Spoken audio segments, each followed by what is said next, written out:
Welcome back to another episode of Wake Up Humans with my man Drew Henderson. How are you, brother? Man, I'm near perfect. It's Monday, and you know what day that is? My It's your favorite favorite day of day. the week. You're coming off a big weekend. You just had your inaugural SNL live. I mean, it hasn't been done there in years Yeah, it in was Georgia. great. Me and Chris Walker, sponsored by Cairo Futures. We're thankful for Matt McCoy for sponsoring that. It was a great event. It was sold out. We had no more room for people. We sold everything out that we had. Hosted by Dr. Rebecca Yawn. She did awesome. Nice. She is really just stepping in to herself and her role. So I'm glad to see that. Yeah, she really has stepped up, huh? I mean, she's really matured quite a bit. Yeah, yeah, but it's awesome. It was great. I'm thankful for Cairo Futures too, man. It's best insurance out there, bro. You know, it's one thing I got to say about that guy Matt is he pulls no punches, man, and people dislike him for it. But I had someone call me and they were bitching and moaning. I said, look, if you could fight the truth that you think he's lying, then just come out and do it. Otherwise, everything he's saying is truth unless you could prove it otherwise. And they went real quiet, man. I'm like, this guy's not going to post anything. Knowing him personally and how logistic he is, unless he could back it up with facts. So Yeah, he's got the receipts. He has the yeah, I like it. receipts. That's right. And that says a lot. It's not just conjecture. It's not just my opinion. Like, this is what happened. Like, and whatever he's talking about, whether it's research or politics and chiropractic, because he's not just talking about his opinion. Like, these are the facts. It's like the news used to be. Right. Like back in the day. Like, these are the facts. You make of them what you want. I remember years ago, there was an organization that was talking shit about Principal Chiropractic and who we are. And I said, let's do an open conversation on social media. And they just didn't want to do it. They didn't have the balls to do it, and they'd rather talk behind your back and talk smack. And I'm like, today's platforms, if your truth is the truth, you should have no problem speaking it. Yeah, yeah, and that's the thing, that we have the truth. Yeah. No bones about it.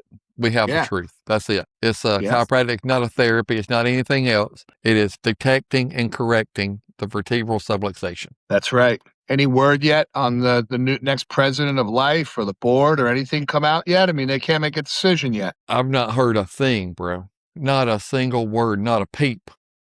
Awesome. So, it makes me nervous. Listen, man, it's, the people making the decisions are the same people that put it in the position it's in. What do you expect? Yeah. Yep. You know? And bottom line, we have to serve this profession the best we can. We're both on a lot of organizational boards. We need to serve those organizations the best we can, and the chips are going to fall where they fall. They always do, don't they? Yep. And I know that I can and you can, and our little circle, we can hold our head high. I had a guy from that circle call me the other day, and yeah, I said, look, you're making history right now by doing what you're doing, and this is going to go down in history, and your name's tied into it. And we're doing the best we can. We got to make it to say, I'm like, do what you got to do. This is history right now, and your name is on it. It's that's the truth. And there have been organizations that we've been a part of that we didn't want our name associated with them, so we left. Yeah. But now I feel good and strong and proud of what all we're involved with. You're involved with FC. We're both involved with DE. We're both involved with IFCO. Those are things that we can hang our hat on. Like, this is what we're part of. Well, as a leader, you're going to have to make decisions that are going to piss some people off. And typically the ones that disagree don't know the full truth. And, that's not to say we're always right. But by the time you make decisions like we had to do, we knew in our heart we were right. And it's come to fruition. It's proven itself. And, people that were so-called leaders have buried themselves, man. And it's sad to see because it's darkened the outlook of the profession right now. But chiropractic's going nowhere. No, We'll be all right. Yeah, it's great. It's fine. It's going to be good. And I'm thankful that we have the conviction, and that conviction is contagious. And Yeah. now other people are getting convicted on these principles and they're coming back to the truth. It was nice to see Danny Gambino was at your event. I saw him commenting on it, and he was quoting you. And he's an old DE guy, man. He's a guy that was always there and showed up and had a big heart. And it was nice to see that he showed up there. Yeah, That's yeah. good. Yeah, he's still got a big heart, bro. He's still Yeah, got that big heart. Like you just yeah. when you see him, you can't help but smile. He wants what's best for this profession. He always has. That's for sure. Yep. And he's true to the principles. Yeah, That's the thing. He's true to these chiropractic principles. And if you're listening to this and don't know about those, there's 33 chiropractic principles that start from the most basic down to the most complex. And yeah. that's what this profession is based on. That's it. That's it. You can't move them. You can't change them. You can't shake them. There's no reason to rewrite them. We're good. Yeah. And they were written first by R.W. Stevenson, and they were perfect the way they were written. Yeah, yeah. It's a hell of a philosophy and a foundation, and it's very well structured and understood. Yep. You know, And it's all deductive reasoning. We take one big idea and then deduce from that. that's right. It's Right. it's such a and these kids. Like there were a lot of students at our event this weekend.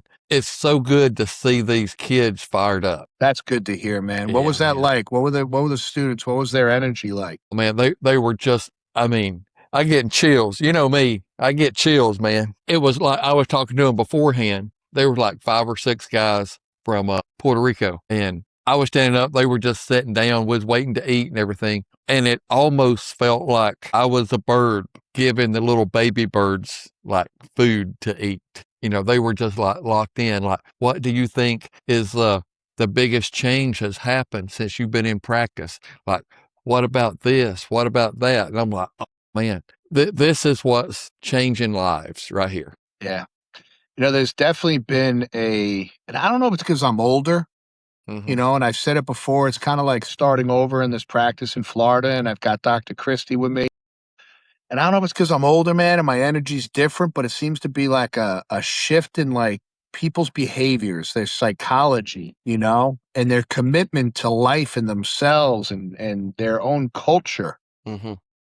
You constantly have to evolve, but the premise and the principle doesn't change. I go back to when I started practice and the practice that I built and when I was in my prime, and I find myself referring back to it. And then today I'm like, well, maybe I'm just different.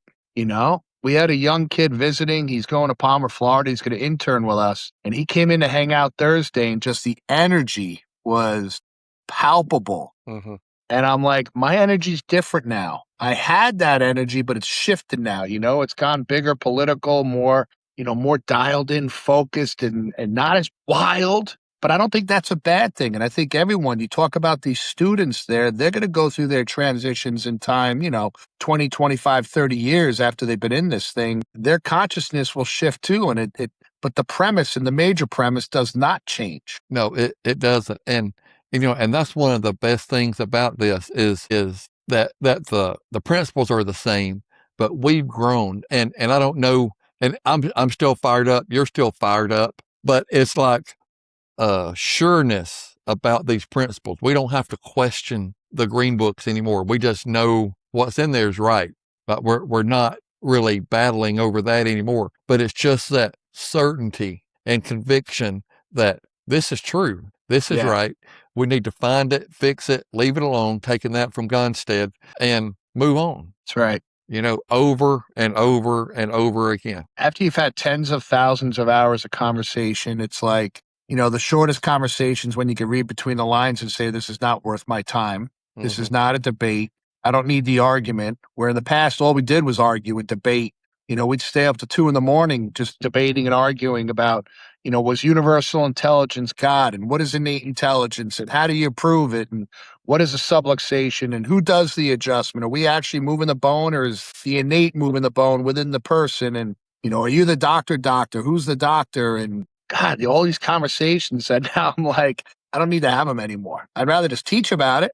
I'd rather state my truth and move on. But the students need to debate about it. They need to talk about it. Yeah, and they need to get fired up and a little mad about it. like have such conviction, like, no, listen, I'm right, until they're like, shit, maybe I'm not.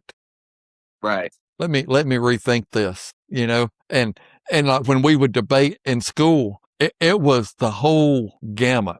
And we had everybody from, like, if you were just below C2, you're a mixer, to the ones where, like, well, the muscle stem helps stabilize the subluxation. And like we would just go at it, you know? It's, I miss those days sometimes, man. I I was miss I was those. that guy in Thompson class in the back of the room with volume 18, not paying attention. I'm not going to do this. Below C2, you're a mixer. All you need to do is knee chest. I was very dogmatic. I ran the knee chest club. I would go hang out at Kale's clinic. It was my way of the highway, you know? And then here I am studying with Beth Zog 2 weeks ago. We brought her up to train with all our doctors, the Thompson technique. I'm like, this is cool stuff, man. This is really interesting. How did I go all these years without doing all this? I know, and I think that really shows, like, our maturity in this. We're like, this is good. Yeah. Jay Holder's stuff is good. He's a brilliant man. Jay is great. Those Grafton spoon things you rub on people, keep those things away from me. I don't want any part of those. But all this, like, if it's detecting, correcting vertebral subluxations, Yes. bro, I'm in it. And that I'm was in one of the it. coolest things about Beth telling the history of her grandfather, J. Clay Thompson, about how he came up with the technique and his engineering background. And I think he was 34 or 37 years old when he went to chiropractic school, and how they were working off hard benches. And he had a table that had a little glitch with the screws and it would drop out. And that's how he started, the drop headpiece. It was literally by accident, but being an engineer and realizing, well, that patient tends to be doing better in holding. I remember we used to argue in school that BJ did nothing but knee chest. He never did toggle. And literally later in the green books, it talks about the side posture, headpiece, etc. And I'll never forget talking to Heath Quigley, who ran Clearview Sanitarium, and said, Steve, we did a ton of toggle at Clearview because a lot of these psychiatric patients couldn't kneel down. They were too scared. They were too nervous. And it was like, I still tried not believing it because I figured knee chest was the only way. And then now that I'm 57 years old, it's like, man, I wasted a lot of energy trying to prove that. Yeah, and it's, I mean, I didn't know how dogmatic I was being. One time in class, we had a teacher, she was talking about a technique. She taught the technique, and I was reading answers, the green book answers.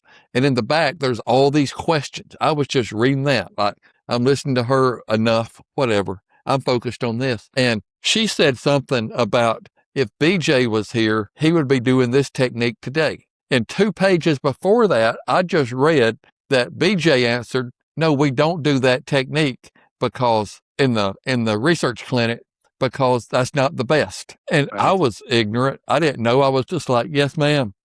BJ said right here that it is not the best. And she just said, okay. And I aced my exam, but then she got me in the lab.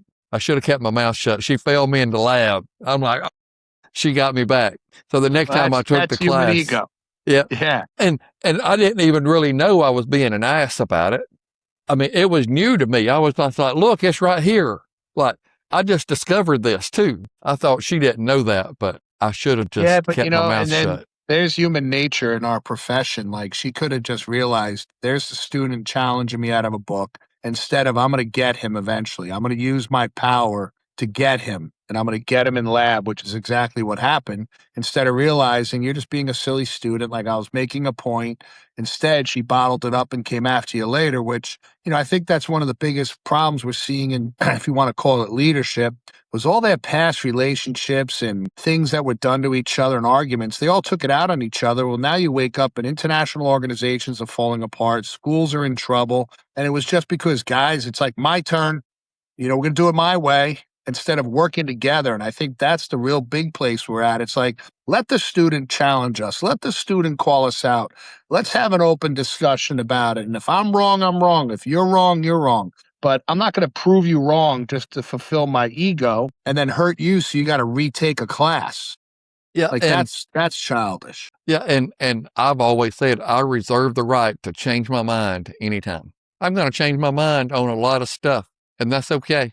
Well, it might have When I taken 10 years for you to mature a little bit to realize, okay, that was kind of silly. Yeah, you And know? and in my young, ignorant way, I wasn't trying to be an ass. I just thought she didn't know that. I'm like, this is a book from 1951. Like, she might not have read this. BJ said, I thought I had I'm sure you were being a bit of an ass. You were like showing her up and saying, "Hey, I got this book called Answers and he just said this." She could have taken maybe. that as an example and said, "All right, guys, let's discuss this." Yeah, yeah. But, it's all good. It's just a class. It don't matter. It's just a class, man. It's all good. You grow from it. Because you know what happens, and I think what's realized is, I realize at times I've had a big mouth and shot it off, but you learn. Now as students come through and younger people come through and we're the proverbial leaders, you try not to repeat it. You try to learn from your mistakes and what can I do better? And I realize it's to leave this profession better and not tear it down so someone has to try to rebuild it again. Let's learn from each other and say, why haven't we really moved forward? Although we have really, I mean, you get around these students, especially kids graduating in practice, they're doing amazing, man. I'm getting around a lot of these young kids at these different conferences. They're absolutely incredible. Like there's a lot of kids doing really well in practice that no one knows about. Yeah, dude. It is. It is so great. We had the other weekend in Savannah. You know Raymond Nichols? I think that's his name, right? Yeah. He's a good kid, man. I mean, he's probably 30, but he's bright. I like what he has to share. Yeah. It's and then after he spoke, we had Keith Wasson there. Just the He's opposite of doing that. he's doing well, huh? He is healing up. He's doing great. And he's a non-chiropractor power lifter, but he understands chiropractic more than most chiropractors do. Yeah. Yeah, listen, I met Ray Nichols and, he's got his website that I called him out on because it's Principal Chiropractors, but 90% of the people, well, maybe 60% of the people are mixers. So if he's Mm-hmm. listening to this, I said, "Hey, listen, we can't be referring people there if you got people doing things that are big time, not chiropractic." And he's got a good heart that he wants everyone under chiropractic care. And, he's obviously got a good voice because everyone introduces him by how many Instagram followers he has, which I don't give a shit about that, but he is very eloquent. He's got a lot of passion for this profession. And I think Mm-hmm. he could be a great asset if we could get him really on board to help grow this profession because kids love him. He's got a hell of a voice and he's very eloquent when he speaks. Mm-hmm. But I still challenge him on that website, man. Like, let's cut through the bullshit and let's do this thing. You use the word principle. And me and Johnny Balsamo were talking to him at New Beginnings and asking what principle is. He gets it. He gets it. But now you're charging people to be on this site. Let's make sure it's pure chiropractic. That's why we're going to make a site through DE because no one's done it because they don't want to tell people no. And if you're charging people, it's just another business. And Mm-hmm. that's where our profession gets sunk, man. No, we have to stand together and stand for chiropractic once and for all. And the guys like him are great voices for us to help us do that. Yeah, yeah. He's smart, man. But chiropractic is chiropractic. Right. If it's not principal chiropractic, I don't want a part of it. Yeah. And Yeah. that's really it. And the patients understand that too. 100%. Patients understand that.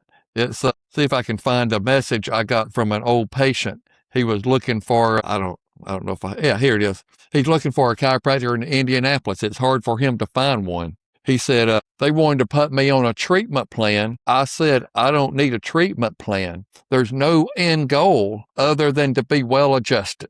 He said, I want to come in at least once a week. I don't need a plan. I need to come in once a week at least just to make sure I'm well adjusted. I'm holding my adjustment. I love And there's that. a patient that gets it, man. Yeah, I love that. Like, there's no end goal. I want to be well adjusted. Think about how we elevate the existence of chiropractic if we got millions of people talking that way. Yeah, yeah. And some of the chiropractors are just like, what do I do with this? They're just like dumbfounded. Like, well, how do I manage this case? Yeah.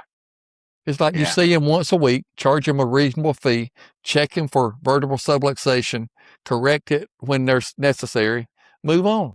I remember Mike O'Halloran telling a story a couple of years back, and he had a family that was coming to him for years regularly, and they were going away on vacation for like 6 weeks somewhere, or they were relocating for like a couple months. So he referred him to another chiropractor, and they just went through their protocol, the tour of the office, showing them every video, lecturing to them. They're like, "Look, Michael Holleran's our chiropractor. We get this. We just want a place to come get checked and adjusted."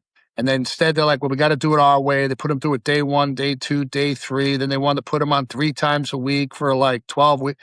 And they said, "Time out. Like, hear me. We're under regular chiropractic care. We've gone through all this stuff. We just want to put," and they weren't. And I remember Mike was just so frustrated. Like, I referred an amazing family, just take care of them, charge them for the adjustment, ask me for their x rays, find out who they are. I mean, imagine that space if we could refer to each other and I could say, Drew, I'm sending Sierra to you. She's a right atlas, Mm-hmm. getting adjusted her whole life. Here's copies of her x rays. Here's what her pattern looks like. Can you check Yep. her for me?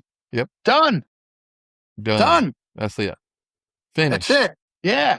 And then you can say, all right, it's $65 a visit when you walk in the door. Perfect. Thank you. I'll take care of them. Yeah. 70 if you use a credit card. No, I'm Yeah, just that's playing. right. Just playing.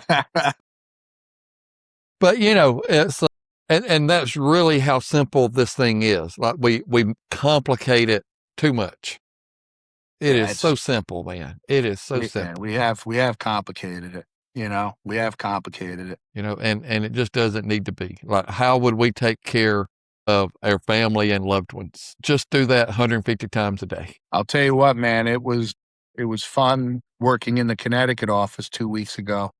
Yeah. And, going in and adjusting 165 people in a day was like, man, I miss that, man. Like, people say that they don't want to work a lot and they just want to see less people, more money. And I'm like, there's nothing like getting your hands on over 100 people in a day and the conversations and the smiles and the hugs. And I had more energy at the end of that day, man. It was incredible.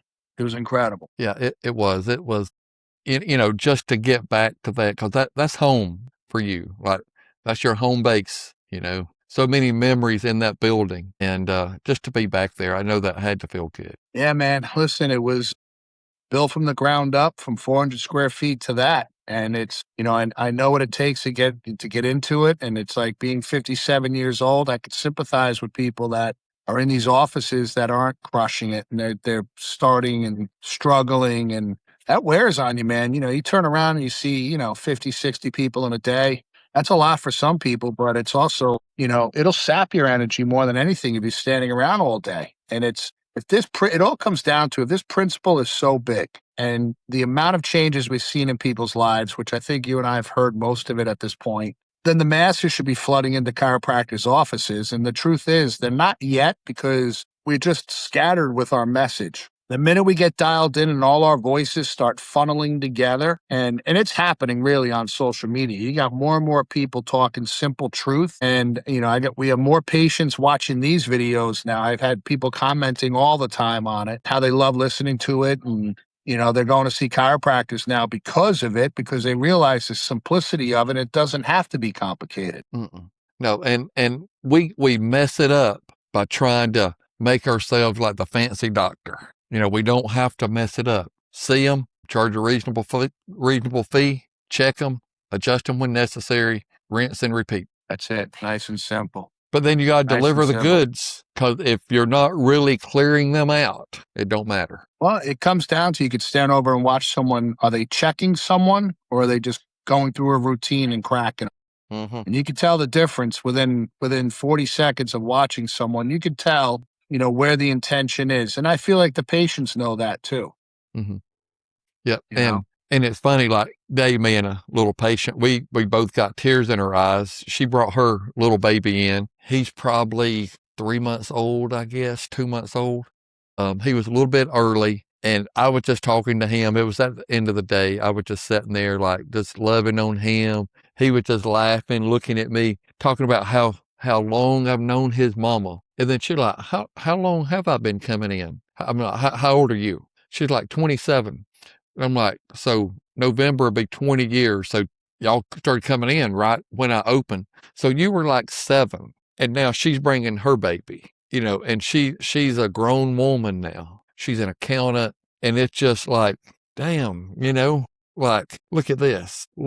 Just, I don't know. Then I'm holding her baby. He's drooling on me. I'm like, I would have never thought that I'd be holding Hannah's baby like when she was in what, second grade. Then Yeah, here that's we are. pivotal. That's pivotal for that family, man. Yeah. Yep. Pivotal. Beautiful. It Well, just, great job, my man, and great job with the SNL.